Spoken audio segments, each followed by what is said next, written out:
Okay, good morning, student. Today we are going to start our second chapter, concept of macroeconomics. Here, the first topic is classification of goods.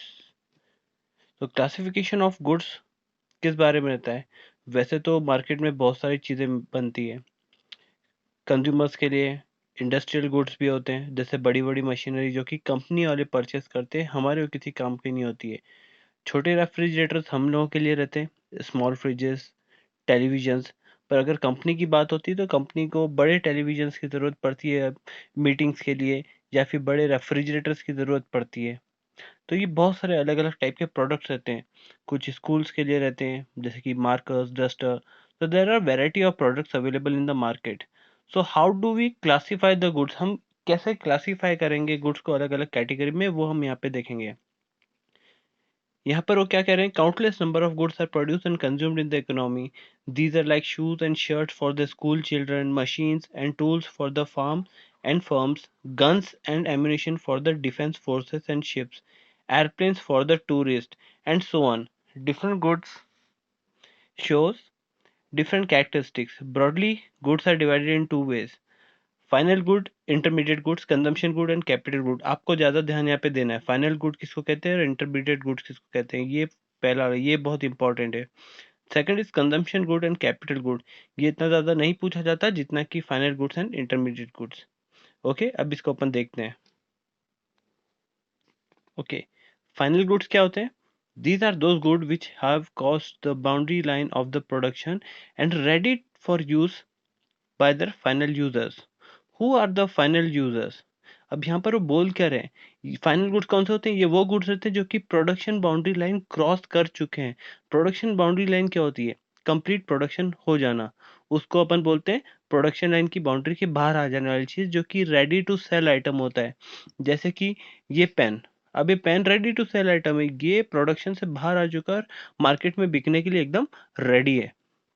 तो हम इसको क्या बोलेंगे, एक बिल्कुल ready item है जो कि मार्केट में जाके बेच सकते हैं, तो ये हमारे लिए एक फाइनल गुड है। अब इसको फाइनल गुड को यूज कौन करता है, वो डिपेंड करता है। अगर स्टूडेंट यूज करता है तो अपन उसको क्या बोलेंगे कि वो फाइनल कंज्यूमर गुड हो जाएगा। अभी अपन उसको रीड करके और समझते हैं। Who are the final users? यहाँ पे पूछ रहे हैं कि फाइनल यूजर कौन है। These are consumers and producers. Consumer जैसे कि आप लोग स्टूडेंट्स, आप लोग उस गुड्स को क्या करते हो, कंज्यूम करते हो।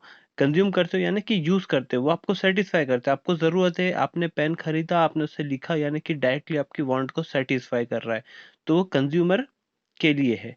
सेम वे में प्रोड्यूसर्स, अगर वही पेन प्रोड्यूसर यूज करता है तो वो उसके लिए भी क्या हो जाएगा, एक तरह से फाइनल गुड हो जाएगा, क्योंकि वो यूज कर रहा है उसको। Accordingly, final goods are often classified as final consumer goods and final producer goods. Final consumer goods are generally finally purchased by the consumers for the satisfaction of their wants.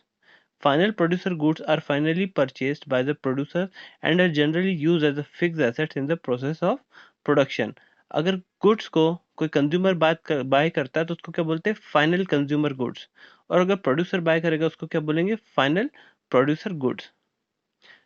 और यहाँ पर क्या बोल रहे हैं वो, अगर final consumer goods are finally purchase by consumer for the satisfaction of the wants, जैसे कि स्टूडेंट की मैंने अभी बात की थी, उसी तरह final producer goods are finally purchased by the producer. Producer जो कुछ बना रहा है वो बाय कर रहा है, तो वो उसके लिए फिक्स एसेट की तरह यूज हो सकता है। अब जैसे कि फिक्स एसेट क्या होता है, अगर कंपनी ने किसी भी तरह का प्रोडक्शन किया तो वहां पर उसने मशीनरी बाय की, तो मशीनरी उसके लिए क्या हो जाएगा, फाइनल गुड हो जाएगा, क्योंकि फाइनली उसको क्या करेंगे, वो मशीनरी को प्लांट में लगाएगा, उसको यूज करेगा। वो खत्म नहीं हो जाएगी, वो आने वाले सालों में भी यूज होगी, तो वो चीज क्या होगी उसके लिए, प्रोड्यूसर गुड होगा। पर उसको अपन बोलेंगे क्या, फाइनल गुड, क्योंकि प्रोडक्शन बाउंड्री की लाइन से बाहर आ चुका है और उसको अब उसमें कुछ भी वैल्यू ऐड नहीं होने वाली है। वैल्यू ऐड नहीं होने वाली है, उसको अपन एक एग्जांपल के थ्रू समझेंगे। Examples, sorry, expenditure on final consumer goods by the household is called consumption expenditure. Expenditure on final producer goods by the producer is called investment expenditure. Accordingly, अब यहाँ पे बोल रहा है कि अगर ये जो एक्सपेंडिचर हुआ है or final consumer goods by the household is called consumption expenditure. क्योंकि हाउस होल्ड में कौन लोग आते हैं? हाउस होल्ड में आपके और मेरे जैसे लोग आते हैं जो कि पेन परचेज करते हैं या फिर कुछ भी ऐसी चीज जो कि उनको डायरेक्टली सेटिस्फाई करती है, तो उसको क्या बोलेंगे अपन? एक कंजम्पशन एक्सपेंडिचर है। क्योंकि हम तो अगर पेन या पेंसिल खरीद रहे हैं, हम उसको क्यों यूज कर रहे हैं? हम उसको आगे कुछ कहीं बेचने वेचने वाले तो नहीं है। हम उसको क्या करेंगे? हम अपने पर्सनल यूज में लेंगे, और अगर पर्सनल यूज में लोगे तो ये चीज क्या हो जाएगी? आपका कंजम्पशन एक्सपेंडिचर। जिस तरह से आप सर्विसेज लेते हैं, आप लोग ट्यूशन जाते हैं, सर्विसेज लेते हैं, तो वो चीज क्या हो गई आपके लिए? कंजम्पशन एक्सपेंडिचर है। आप उसको कंज्यूम कर रहे हो। आप शर्ट पैंट शूज खरीदते हो, उसको क्या आप आगे बेच देते हो? नहीं बेच देते हो, तो आपके लिए कंजम्पशन एक्सपेंडिचर रहता है। आगे वो बोल रहे हैं कि expenditure on final producer goods by the producer is called investment expenditure. अब यहाँ पर इन्वेस्टमेंट, अगर कोई प्रोड्यूसर किसी चीज को खरीद रहा है तो जनरली उसको इन्वेस्टमेंट एक्सपेंडिचर बोलेंगे। अब इन्वेस्टमेंट कंपनी के लिए दो टाइप्स होते हैं, एक तो रॉ मटेरियल में और दूसरा फिक्स्ड एसेट्स में। तो रॉ मटेरियल में अगर हो रहा है तो वो एक तरह का इन्वेस्टमेंट एक्सपेंडिचर ही जो कि रॉ मटेरियल में होता रहता है। पर यहाँ पर अगर आपको किसी पॉइंट के थ्रू पूछते हैं तो आपको वो रॉ मटेरियल ये पहचानना होगा कि रॉ मटेरियल की बात हो रही है, तो रॉ मटेरियल उनके लिए क्या हो जाएगा? इंटरमीडिएट हो जाएगा। वो भी अपन एग्जाम्पल के थ्रू समझेंगे। आगे वो बोल रहे हैं, what do you mean when we say that final goods have cross the boundary line of production? अब ये लाइन बहुत इंपॉर्टेंट है, इसको थोड़ा समझिएगा। We mean that these goods are out of the process of production or the process of value addition. A shirt in the retail showroom is all set to sell to its final user. No values to be added to the shirt by the way of stitching, ironing, and packaging, etc. The only value addition left now is when it is actually sold to the customer, who is the final user. If the retailer purchases this shirt for 900 and the wholesaler sells it for 1000 to the consumer, then there is a value addition of 100. This is the final stage of the value addition to the shirt. Once it is sold to the consumer, the final user, the shirt will be treated as out of the production line of boundaries, and shirt worth rupees 1000 counted to be as final good. You may note that only the final goods are included in the estimation of national income. ये जो question है, what do mean by when we say that the final goods have cross the boundary line of production? तो यहाँ पर हमें समझ लेते हैं कि मतलब ये तो कोई प्रोडक्शन चल रहा था, वहां से उसकी बाउंड्री से बाहर आ गया, मतलब प्रोडक्ट रेडी हो गया। प्रोडक्ट रेडी हो गया वो आप डायरेक्टली परचेज कर सकते हो, जैसे कि कोई रेडीमेड गारमेंट, तो वो डेफिनेटली फाइनल गुड तो है। But at the same point of time हमको ये भी समझना पड़ेगा कि जब तक बिक रहा है, जैसे कि अगर होलसेलर की यहाँ पे बात की, होलसेलर ने उसको परचेज कर रखा था, तो होलसेलर ने वो तो एक रेडीमेड आइटम तब भी था शर्ट, वो पूरा कंप्लीट बना हुआ शर्ट है, उसको पहना जा सकता है। पर वो शर्ट उस होलसेलर ने किसको बेच दिया? रिटेलर को बेच दिया। अभी भी वो कंप्लीट शर्ट है, उसको पहना जा सकता है, बट उसने उसको 100 रुपीज ज्यादा में बेचा। तो उसने वैल्यू ऐड करी है एक ऐसे प्रोडक्ट के ऊपर जो उसने किसी मैन्युफैक्चरिंग फर्म से खरीदा था होलसेलर ने, और उसको आगे बेचने के लिए उसने उसको क्या किया है? खरीदा था। तो यहाँ पर वैल्यू ऐड हो रही है। जब तक वैल्यू ऐड हो रही है तो हम उसको फाइनल गुड नहीं बोलेंगे। फाइनल गुड फिर किसको बोला जाए? सवाल ये उठता है कि यार क्वेश्चन ये है कि मतलब which good should be considered as the final good. तो फाइनली हम ये देखेंगे कि लास्ट में वो जाकर किसको मिला, कितने रुपए में मिला। तो रिटेलर ने फाइनली किसको बेचा होगा? रिटेलर ने जाके फाइनली बेचा होगा किसी इंसान को, व्यक्ति को। तो अब जब उसको मिला तो वो इंसान क्या करेगा? उसको पहन लेगा, कंज्यूमर तो उसको पहन लेगा। तो लास्ट में उसने कितने में बेचा? 1000 में बेचा। तो ये जो 1000 वैल्यू है, ये फाइनल गुड इसको माना जाएगा कि फाइनल गुड की वैल्यू क्या रही? 1000। ओके, तो हम इस वैल्यू को काउंट करते हैं अपने जीडीपी की वैल्यू में। हम इस 900 को काउंट नहीं करेंगे। ओके, डायरेक्टली जो फाइनल में जो उसको जिसको कंज्यूमर को जिस रेट पे मिला हम उसको फाइनल मान लेते हैं, हम उसको मान लेते हैं अपनी जीडीपी की फाइनल गुड्स की वैल्यू। अब अपन देखते हैं intermediate goods. Intermediate goods are those good which have not yet cross the boundary line of production, value is still to be added. This point, value is still to be added. These goods which are yet not ready for use by their final users. In other words, intermediate goods are those goods which are purchased by one firm to the other firm. ये दो firms यानी कि firm यानी क्या होता है, company, एक company से दूसरी कंपनी के पास में जा रहा है। ऐसे कुछ भी ऐसा पॉइंट आता है जहाँ पे आपको ऐसा लगे कि एक फर्म दूसरे से खरीद रही है, तो आप बेझिझक उसको बोल देना इंटरमीडिएट गुड है ये। Now here first point, as a raw material और as a good for resale. आपको बस यहीं तक ध्यान रखना है कि या तो एक फर्म से दूसरी फर्म को बेचा जा रहा है, ओके, या तो फिर वो प्रोडक्शन लाइन की बाउंड्री से बाहर आया ही नहीं है, यानी कि अभी भी उसमें वैल्यू ऐड हो रही है, तब तक हम उसको क्या बोलेंगे, इंटरमीडिएट गुड ही बोलेंगे। उसको फाइनली हम उसको फाइनल गुड नहीं बोलेंगे। इससे पहले आपने जो केस देखा था फाइनल गुड का, वहां पर क्या कर रहा था, होलसेलर रिटेलर को सेल कर रहा था। 900 की चीज उसने 1000 में बेची, रिटेलर को मान लेते हैं अपन ऐसे। तो अगर उसने उसको वैल्यू ऐड करा है तो हम अभी मानेंगे कि वो क्या है, प्रोडक्शन लाइन की बाउंड्रीज के अंदर ही है वो गुड। अभी भी उसमें वैल्यू एडिशन चल रहा है। जब भी ऐसा लगे कि वैल्यू एडिशन हो रहा है तो हम उसको क्या बोलेंगे, इंटरमीडिएट गुड है वो। यहाँ पर जो चीज लिखी हुई है, दो फर्म की बात हो, एज अ रॉ मटेरियल आपको लगे कि एज अ रॉ मटेरियल वो चीज यूज हो रही है, और as a good for resale.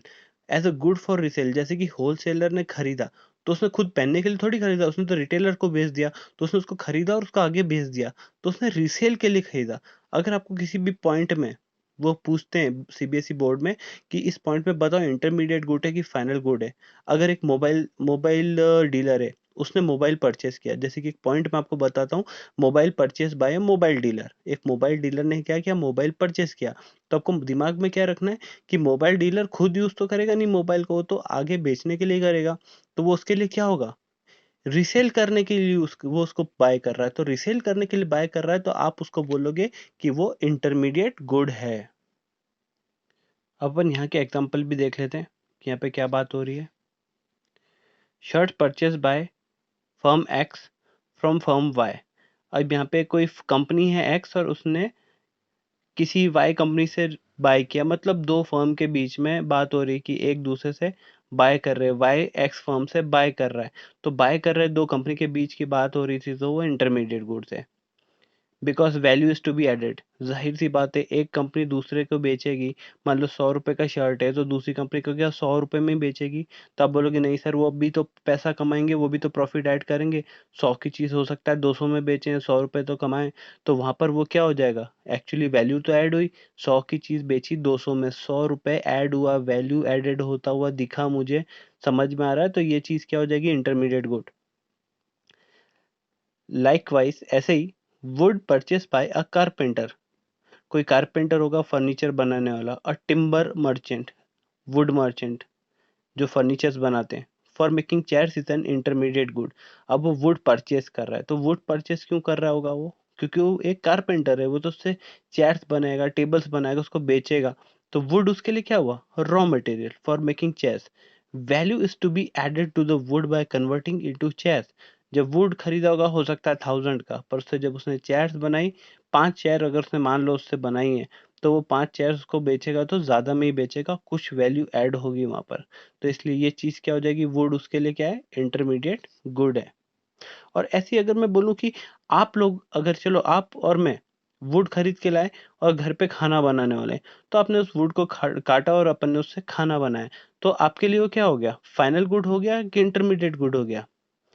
आपने तो सीधा उसको लाके कंजम्पशन कर लिया, उसका यूज कर लिया, तो आपके लिए क्या हो गया, वो फाइनल गुड हो गया।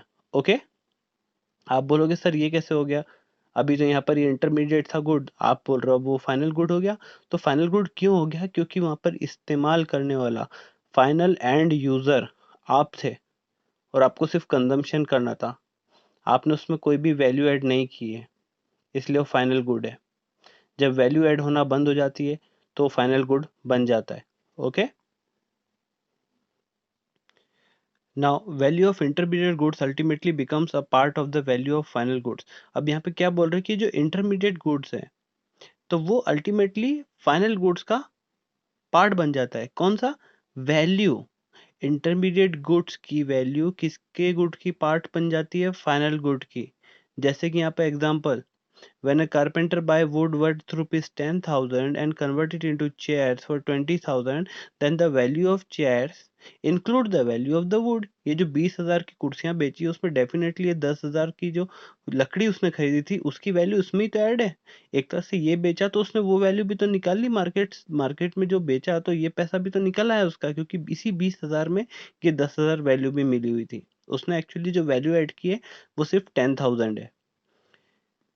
Now, accordingly, intermediate goods are not included in the estimation of the national income। साफ साफ बोल रहे हैं वो कि intermediate goods are not included in the estimation of national product और national income।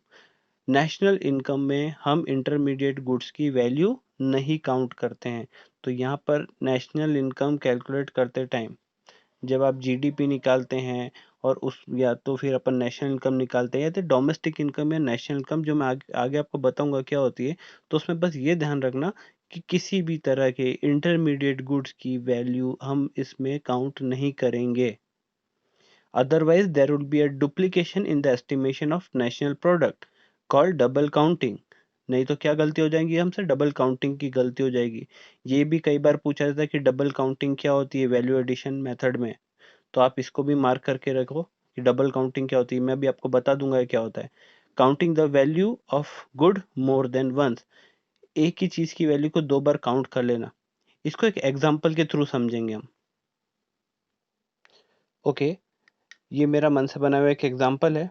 यहाँ पे देखिए, अब अपन ये समझेंगे कि ये डबल काउंटिंग क्या चीज है।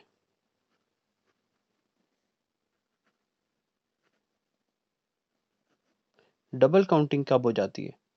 डबल काउंटिंग में क्या होता है, जैसे कि अभी अपन मान लीजिए अपन नेशनल इनकम कैलकुलेट कर रहे हैं, क्योंकि अभी अपन ने जो देखा था वहाँ पे नेशनल इनकम में ये बोल रहे थे कि इंटरमीडिएट गुड्स की वैल्यू हम नहीं लेंगे।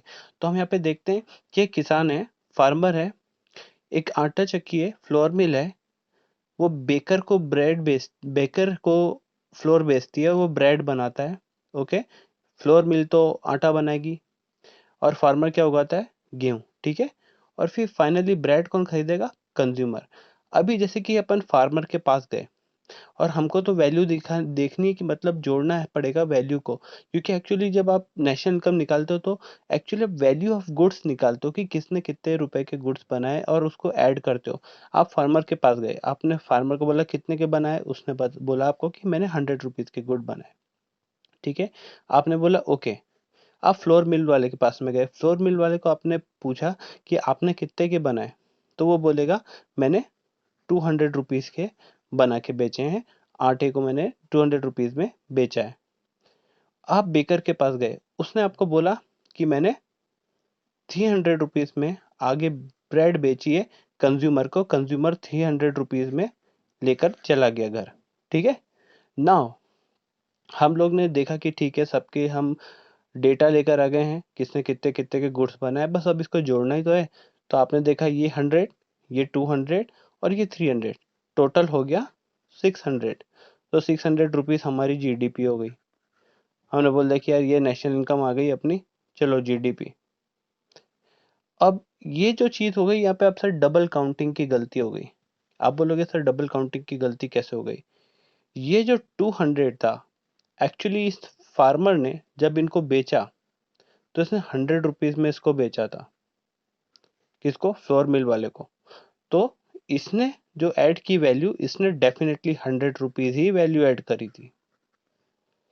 जब इसने फ्लोर मिल वाले ने उसको प्रोसेस किया तो यहाँ पर वैल्यू एडिशन हुआ, और कितना रुपए इसने कमाया? 100 रुपए एक्स्ट्रा, क्योंकि इसने बेकर को 200 रुपीज में बेची, तो इसने भी सिर्फ 100 रुपए का वैल्यू एडिशन किया। सेम वे इसने आगे बेची बेकर को, तो बेकर ने आगे कितने में बेचा? 300 रुपीज में आगे कंज्यूमर को बेचा। पर इसने जब इसको बेचा था तो 200 रुपीज में, और बेकर ने उसमें कितने की वैल्यू ऐड की? इसने भी 100 रुपीज की वैल्यू ऐड करी। तो अपन यहाँ पे देखते हैं कि 100, 100 और 100, यानी कि एक्चुअली जो वैल्यू जो ऐड हुई है यहाँ पर ये सिर्फ इतनी है। तो 300 रुपीज ये आपकी जीडीपी थी या नेशनल इनकम थी। Okay, value of the production of goods and services is called as GDP. जितने के भी सामान बनते हैं, गुड्स बनते हैं, उसकी वैल्यू को ही हम जीडीपी बोलते हैं। वहीं पर उसकी बात हो रही थी, अभी उसी को नेशनल इनकम भी बोला जाता है, पर उस कंसेप्ट को अपन फिर कभी समझेंगे। एज ऑफ नाउ आप ये समझ लीजिए कि ये आपकी जीडीपी है। अब यहाँ पर ये जो 300 था, अगर आप देखोगे फाइनल यूजर कहाँ गया, फाइनल यूजर ये था कंज्यूमर, इसने कितने में खरीद के ले गया था 300। या तो ये सारी चीजें हटा दीजिए और सीधी फाइनल गुड की वैल्यू ले लीजिए, इसलिए वो बिल्कुल एग्जैक्ट यही आएगी। तो यहाँ पर हमको वैल्यू एडिशन मेथड में या फिर प्रोडक्ट मेथड में यहाँ पर ये ध्यान देना रहता है कि हम सीधे नेशनल इनकम में सिर्फ फाइनल वैल्यू कंसीडर करेंगे गुड्स की, जो कि 300 है। या तो फिर आपको वैल्यू एडिशन मेथड से ये पता करना पड़ेगा कि कहाँ पर हम कितना कितना वैल्यू ऐड कर रहे थे, सिर्फ उसी वैल्यू को लेकर अपन ये निकालेंगे तो आंसर करेक्ट आएगा। अदरवाइज ये डबल काउंटिंग इफेक्ट करके हमने क्या बोल दिया था कि 600 हमारी जीडीपी है, पर एक्चुअली जीडीपी कितनी है, 300 ही है। ये गलती हो जाती है डबल काउंटिंग की। Now after this the same good में बी फाइनल और इंटरमीडिएट। अब वो बोल रहे कि द सेम गुड, एक ही गुड है, वो फाइनल भी हो सकता है, इंटरमीडिएट भी हो सकता है। कैसे? से फॉर एग्जांपल, आपने घर पे मिल्क खरीद के लाया और उसकी चाय बनाई, तो वो आपके लिए क्या हो गया, फाइनल गुड, क्योंकि आपने उसमें कोई वैल्यू ऐड करी ही नहीं है। पर से फॉर एग्जांपल आप उस दूध के पैकेट को लाए और उसको आपने यूज़ किया, तो वो तो फाइनल गुड हो गया। आपके साथ एक और बंदा खड़ा था, उसने भी मिल्क को खरीदा और वो एक चाय बनाने वाला है, टी सेलर है। तो वो क्या करेगा, उस गुड को ले जाके क्या करेगा, जो मिल्क ले गया है तो उसको खुद नहीं कंज्यूम करेगा, उससे कुछ बनाएगा, क्या बनाएगा, चाय बनाएगा, उसको बेचेगा। तो वो ही मिल्क जो आपके लिए एक फाइनल गुड था, उसके लिए वो क्या हो जाएगा, इंटरमीडिएट गुड। इंटरमीडिएट गुड क्यों, क्योंकि वो एक रॉ मटेरियल हो गया। मिल्क उसके लिए क्या है, एक रॉ मटेरियल है। आप मिल्क कंज्यूम करते हो घर पे, वो फाइनल गुड है। तो अगर कोई दूसरा है जो कि उससे कुछ और बनाएगा, क्योंकि जब वो चाय बनेगा तो वो उसको ज़्यादा वैल्यू ऐड करेगा उसी चाय को ज़्यादा पैसे कमाने के लिए, तो वो एक इंटरमीडिएट गुड हो जाएगा, क्योंकि वहाँ पे वैल्यू एडिशन दिख रहा है। वैल्यू एडिशन यहाँ पर दिखता है, फाइनल गुड में कोई वैल्यू एडिशन नहीं किया जाता है, बस आपको इतना ही ध्यान में रखना है। नाउ अनदर पॉइंट बिल्कुल उससे मिलता जुलता है, what matter is the end use of the goods. क्या लिखा वहाँ पे, क्या मायने रखता है and use of the good का, सेम उसी पॉइंट का एक्सटेंशन है। ये सिर्फ एक कंसेप्ट है, इसलिए इतना बड़ा आपको याद रखने की जरूरत नहीं है। आप बस ये समझ लीजिए कि क्या मायने रखता है and use of the good. वो कहना क्या चाहते हैं कि फाइनली वो गुड जो भी हो, उसको खरीदने वाला कौन है, ये उसकी बात कर रहे हैं। तो आपको यहाँ पर बस इतना ही ध्यान रखना है, while classifying goods as final or intermediate, what matter is the end use of goods.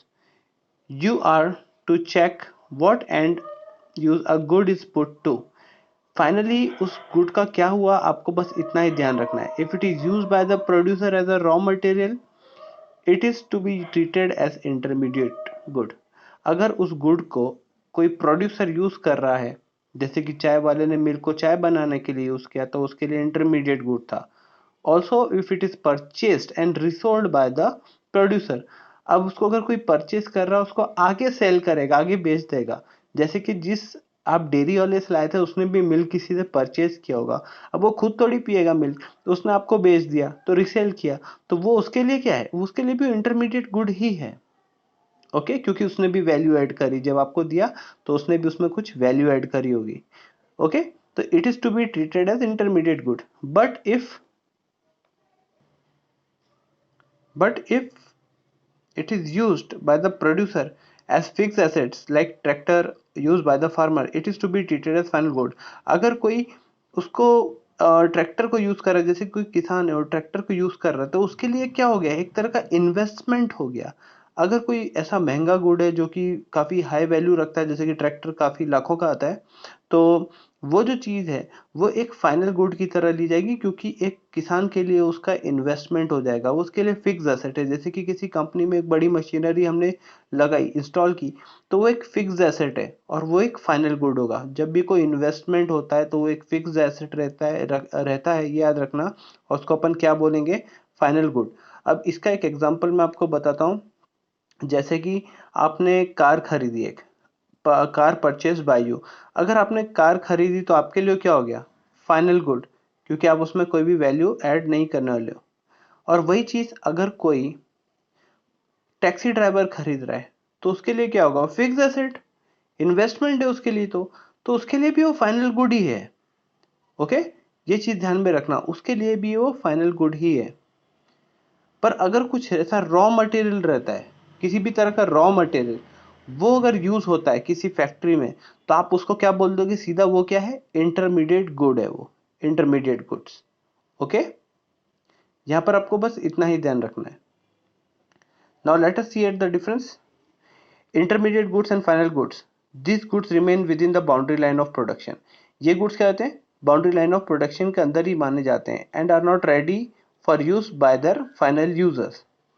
और वो रेडी गुड्स नहीं है फाइनल यूजर्स। अब यहाँ पे ये बोल रहे हैं कि इंटरमीडिएट गुड्स क्या है, यहाँ पर ये जो बोल रहे हैं कि ये फाइनल बिल्कुल रेडी नहीं है, मतलब अभी भी प्रोडक्शन लाइन की बाउंड्रीज के अंदर है, मतलब अभी रेडी टू यूज नहीं है। जैसे कि किसान ने वीट उगाया, वो रेडी टू यूज थोड़ी, आप वीट थोड़ी खाओगे, आपको तो आटा भी नहीं खा सकते हो, उसकी तो रोटी बनाओगे, आप उसको प्रोसेस करोगे, ब्रेड खाओगे, तब आपके लिए आप बोल सकते हो कि यार सर वो तो फाइनल गुड है।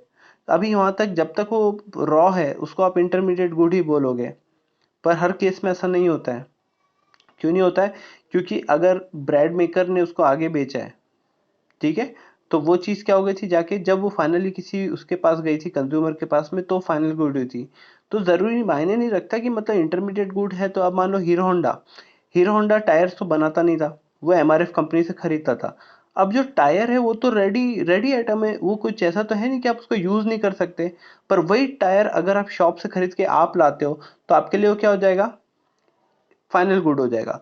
पर अगर हीरो होंडा वाली कंपनी अगर लेगी उसको, तो उसको तो मिलेगा सस्ते में, पर वो उसमें वैल्यू ऐड कर देगी। उसको सस्ते में मिला हीरो होंडा को टायर, पर आपको थोड़ी वो सस्ते में दे देगी, वो आपको महंगे में देगा। तो वहां पे आप बोलोगे सर वैल्यू ऐड होता हुआ दिख रहा है फिर तो, क्योंकि वो लोग हमको थोड़ा ज्यादा में देंगे, तो वो इंटरमीडिएट हो गया। जबकि वो टायर है, उसको पूरा कंप्लीट बना दिया है, आप भी यूज कर सकते हो, कंपनी भी यूज कर सकती है, तब भी वो एक रेडी प्रोडक्ट है। पर आप उसको इंटरमीडिएट जैसे भी देख सकते हो और फाइनल गुड जैसे भी देख सकते हो। फाइनल गुड क्या है, this goods are outside the boundary line of production and are ready to use by their final users. ये एक्चुअली फाइनल यूजर पे डिपेंड करता है कि वो इंटरमीडिएट, एक गुड फाइनल होता है या इंटरमीडिएट होता है। ये फाइनल गुड पे, तो फाइनल गुड पे आप ये मत समझ लेना कि फाइनल गुड मतलब कि बस जो रेडी हो चुका है, बिल्कुल रेडी टू यूज है। जैसे कि पेन है तो ये फाइनल गुड हो गया। अभी यही पेन अगर कोई होलसेलर परचेस कर रहा है मैन्युफैक्चरर से, तो वो तो आगे बेचेगा ना रिटेलर को, तो वो चीज़ क्या हो गई उसके लिए, इंटरमीडिएट हो गई। पेन तो रेडी है पर वो इंटरमीडिएट भी बन जाता है, फाइनल भी बन जाता है, डिपेंड करता है कि फाइनल यूजर कौन है, इस्तेमाल कौन कर रहा है। सेकंड पॉइंट है the goods may be use as a raw material for the production of making other goods. अब यहाँ पर जो इंटरमीडिएट गुड्स है जनरली वो रॉ मटेरियल होते हैं, और जहाँ पर फाइनल गुड्स क्या होते हैं, this goods are not used as raw material, इसको रॉ मटेरियल की तरह यूज नहीं किया जाता है। Okay, third point, this good may be resold by the firms. ये जो गुड्स इंटरमीडिएट, ये रिसेल कर सकती है कंपनियां for profit during an accounting year. और यहाँ पर this goods are not resold by the firms for profit during the accounting year. Final goods को आप प्रॉफिट के लिए रिसेल नहीं करते, फाइनल गुड को आप रिसेल करने के लिए नहीं करते, इसलिए वो फाइनल गुड रहता है। जैसे कि मैं परचेस करके लाया रिटेलर से, तो ये कोई वो नहीं है, आप ये एक फाइनल गुड हो जाता है वहाँ पर, क्योंकि उसमें वैल्यू ऐड होना बंद हो चुकी है। तो ये रिसेल के पर्पज से नहीं रहता है, उसमें और वैल्यू एडिशन नहीं होगी, क्योंकि मैं जो खरीद रहा हूँ वो मेरे को जरूर बेच रहा है रिटेलर, पर मेरे लिए वो एक फाइनल गुड ही है, क्योंकि मैं उसको आगे नहीं बेचने वाला हूँ, मैं उसको कंज्यूम करूंगा, इसीलिए वो फाइनल गुड है। Fourth point, value is yet to be added, इसमें वैल्यू ऐड होती रहती है, इसलिए वो इंटरमीडिएट गुड कहलाएगा। और यहाँ पर फाइनल गुड में कोई वैल्यू ऐड नहीं होने वाली है। जब ये पेन मैं खरीद के लाया तो मैं इसको कोई भी इसमें वैल्यू ऐड नहीं करूंगा, मैं इसको आगे बेचने वाला नहीं हूँ। Fifth point, expenditure on this goods is called as intermediate consumption और इंटरमीडिएट गुड। ये जो इंटरमीडिएट गुड्स के ऊपर जो भी मतलब अगर कोई कंपनी खरीद रही है किसी भी दूसरी फर्म से इंटरमीडिएट गुड्स, तो उसका जो नाम है वो रहेगा इंटरमीडिएट कंजम्पशन या इंटरमीडिएट कॉस्ट। ये ध्यान रखना है, इंटरमीडिएट कॉस्ट या इंटरमीडिएट कंजम्पशन, इस यही एक तरह का रॉ मटेरियल ही माना जाता है। इसको आप रॉ मटेरियल जैसे ही रहेगा, जब आप न्यूमेरिकल करोगे तो आपको ये चीज़ काम में आएगी कि रॉ मटेरियल को इंटरमीडिएट कंजम्पशन भी बोलते हैं, इंटरमीडिएट कॉस्ट भी बोलते हैं। तो ये पॉइंट थोड़ा सा यहाँ पर ध्यान में रखना। फिफ्थ पॉइंट इधर क्या है, expenditure on this good is called final expenditure. यहाँ पर जो एक्सपेंडिचर माना जाएगा वो फाइनल एक्सपेंडिचर माना जाएगा, क्योंकि अगर आप ये पेन स्टूडेंट खरीद के ले जाता है तो भी वो कंज्यूम करेगा, फाइनल एक्सपेंडिचर है। कंपनी भी उसको यूज कर रही है तो वो भी उसके लिए क्या हो जाएगा, एक तरह से फाइनल गुड ही माना जाएगा, क्योंकि वो उसमें वैल्यू ऐड नहीं करने वाले और कुछ।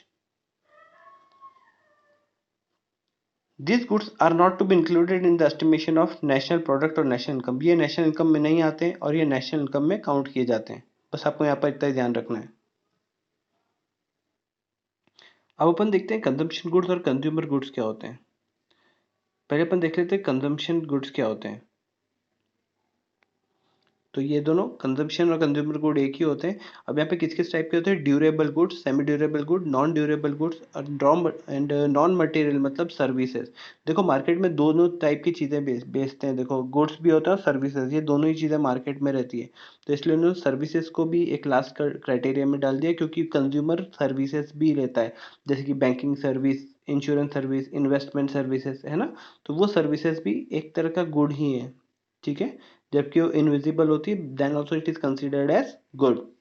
तो ड्यूरेबल गुड क्या होता है, ड्यूरेबल गुड क्या होता है, वो गुड जैसे कि आप एक बार खरीदोगे और उसको काफी सालों साल आप चला सकते हो, है ना। तो durable consumption goods are those good which can be use for several years and of very high value. ये काफी महंगे रहते हैं, जैसे कि car, radio, TV, scooter, washing machine, ये सब एग्जांपल किसके, ड्यूरेबल। एक बार खरीदो और सालों साल उसको चला सकते हैं, ये होती है ड्यूरेबल कंजम्पशन गुड्स। इस इंडस्ट्री का एक नाम भी है ना। ये जो ड्यूरेबल वाली चीजें रहती है, एफएमसीडी इसको बोलते हैं, याद रखना, FMCD, fast moving consumer durables. Okay. Second point है सेमी ड्यूरेबल कंजम्पशन गुड्स। अभी semi durable consumption goods are those good which can be used for a period of 1 और स्लाइटली मोर। ये इससे थोड़े कम बेहतर होते हैं, ये अगर ये 8-10 साल चल सकते हैं या उससे भी ज़्यादा, ये ज़्यादा दिन साल नहीं चलेंगे, हो सकता है 2 साल चल जाए, 3 साल चल जाए, पर फिर वो काम नहीं आते क्योंकि वो बेकार हो जाते हैं। जैसे कि क्रॉकरी हो गई, इलेक्ट्रिक गुड हो गए, क्लोथ्स हो गए। अब क्लोथ्स अगर आप कपड़े भी खरीद के रखते हो सालों साल नहीं चल जाते हैं, छोटे हो जाएंगे या फिर फट जाएंगे, तो ये सेमी ड्यूरेबल कंजम्पशन के उसमें आते हैं, और ये इनकी वैल्यू ड्यूरेबल कंजम्पशन गुड्स से थोड़ी कम रहती है। नॉन ड्यूरेबल गुड्स क्या होते हैं, नॉन ड्यूरेबल वो है जैसे कि आप अभी ला रहे हो और कुछ टाइम बाद अगर आप उसको यूज़ नहीं करते हो तो वो क्या होता है कि खराब हो जाएंगे। जैसे कि मिल्क, ब्रेड, इसकी लाइफ ज़्यादा नहीं रहती, 1 या 2 दिन हो सकता है, डिपेंड ऑन द कंडीशंस, वो खराब हो जाते हैं। Okay.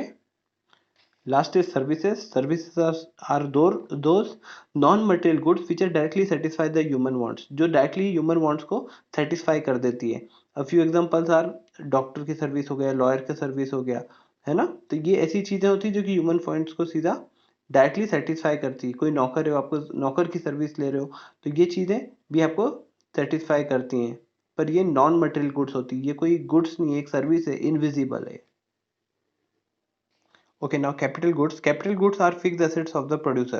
Plant machinery are the example of capital goods. These are used by the producer either for the replacement of the capital stock or for addition to the capital stock. अब यहाँ पर एक नया शब्द यूज करें, capital stock. पहले समझ लेते हैं कि कैपिटल गुड क्या है। कैपिटल गुड क्या होते हैं, वो महंगी मशीनरी जो कि कंपनी अपनी फर्म में इंस्टॉल करते हैं, प्लांट में लगाते हैं उससे फर्दर प्रोडक्शन करने के लिए। और वहाँ पर क्या होता है, ये जो मशीनरी होती है ये बहुत ही महंगी होती है, काफ़ी हाई वैल्यू की रहती है। तो कैपिटल गुड्स कहलाने में भी एक कंडीशन है कि वो चीज़ जो भी है, जो भी मशीनरी है, वो बहुत महंगी होना चाहिए। As fixed assets, capital goods are repeatedly used in the process of production for several years and are of high value। तो ये repeatedly, एक मशीन को एक बार कंपनी में लगा देते हो, सालों साल चलाते हैं उसको।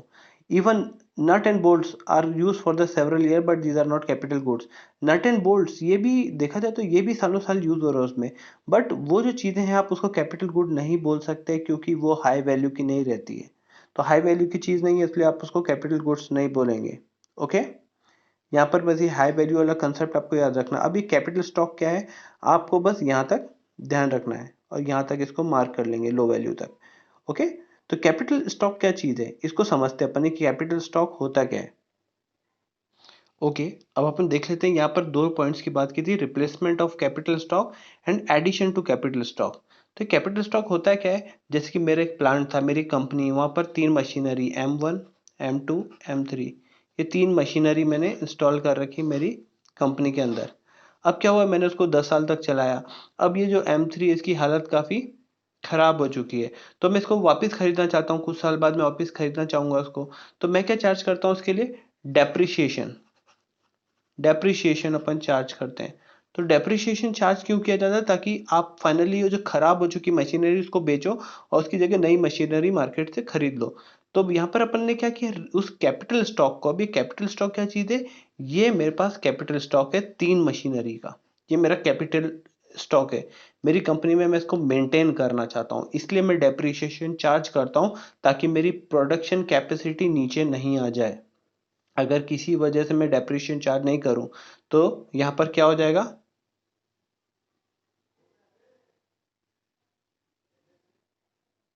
इससे मेरी प्रोडक्शन कैपेसिटी डाउन चल जाएगी अगर मैं डेप्रिशिएशन चार्ज नहीं करूंगा तो। और एडिशन टू कैपिटल स्टॉक क्या होगा? वही मशीनरी, मेरे पास M1 M2 M3 तीन मशीनरी है। मैंने एक चौथी और बाय कर ली M4, अब मेरे पास में 4 मशीनरी हो गई है, 4 मशीनरीज हो गई है। तो मैंने अपने कैपिटल स्टॉक जो कि पहले सिर्फ M1 M2 M3 थी, तो अब मैंने एक और लगा दी, तो मैंने एडिशन करा है अपने कैपिटल स्टॉक में। कैपिटल स्टॉक वही चीज होती है जो आपकी एग्जिस्टिंग मशीनरी रहती है, उसी को कैपिटल स्टॉक बोलते हैं। आपका एग्जिस्टिंग इन्वेस्टमेंट कंपनी में कितनी मशीनरी का, उसी को कैपिटल स्टॉक कहा जाता है। होपफुली आपको ये चीजें समझ में आई होगी। Okay, so will be continuing in the next class. Till then, thank you.